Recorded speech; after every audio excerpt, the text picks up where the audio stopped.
একদিকে কমছে উন্নয়ন সহযোগীদের বৈদেশিক ঋণের প্রতিশ্রুতি, অন্যদিকে বাড়ছে ঋণ পরিশোধের চাপ। এমন বাস্তবতায় বাজেট ঘাটতি মেটাতে দেশীয় ঋণের উপর বাড়ছে নির্ভরতা। অর্থনীতিবিদদের শঙ্কা হচ্ছে এতে চাপ বাড়বে বেসরকারি বিনিয়োগ এবং নতুন ব্যবসা সম্প্রসারণে। আর এই পরিস্থিতি মোকাবিলায় রাজস্ব আহরণ বাড়িয়ে এনবিআরকে আরও কার্যকর করার তাগিদ তাদের। দেলোয়ার দোলনের প্রতিবেদন। জ্বালানি ঘাটতিতে ব্যাহত হচ্ছে শিল্প কারখানার উৎপাদন।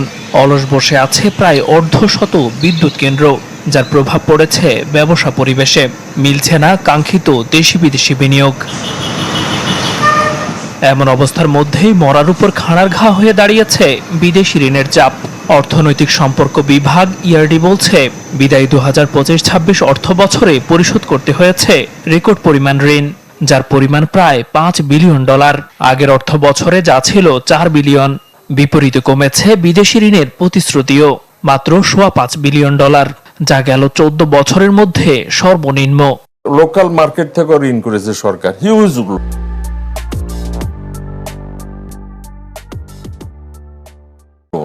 সেটা এখন রেভিনিউ বাজেটের 1 নাম্বার আইটেম, মানে পেমেন্টস এর দিক দিয়ে। সারা পৃথিবীতে যে ইকোনমি তাদের সাধ্যের বাইরে চলার চেষ্টা করেছে বা করেছে, this way that populist policy নিয়েছে, কখনো অজ্ঞতার বশত করেছে, সেসব ইকোনমি বিপদে পড়েছে। এদিকে নির্বাচনী প্রতিশ্রুতি বাস্তবায়ন আর পরিচালনার ব্যয় সামাল দিতে খানিকটা বেগই পোহাতে হচ্ছে সরকারকে।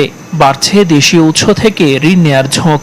এই পরিস্থিতি সামাল দিতে জাতীয় রাজস্ব বোর্ড এনবিআরকে শক্তিশালী করার পরামর্শ বিশেষজ্ঞদের।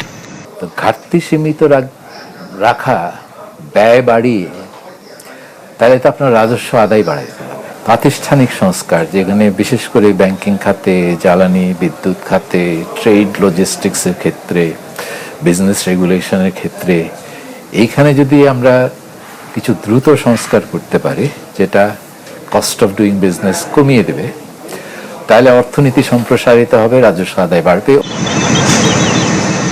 চলতি অর্থ বছরে প্রায় 2.5 লাখ কোটি টাকার ঘাটতি নিয়েই বাজেট ঘোষণা করতে হয়েছে সরকারকে, যেখানে চাপ বাড়াচ্ছে রাজস্ব আয়ের ঘাটতি। নতুন অর্থ বছরের বিশাল বাজেট ঘাটতি মেটাতে ব্যাংক খাত থেকে 1 লাখ কোটি টাকার বেশি ঋণ নিতে চায় সরকার, যা নতুন ব্যবসার বিস্তার কিংবা বিনিয়োগের ক্ষেত্রে হুমকি হিসেবে দেখছেন অর্থনীতিবিদরা। দেলোয়ার দোলন, চ্যানেল 24, ঢাকা।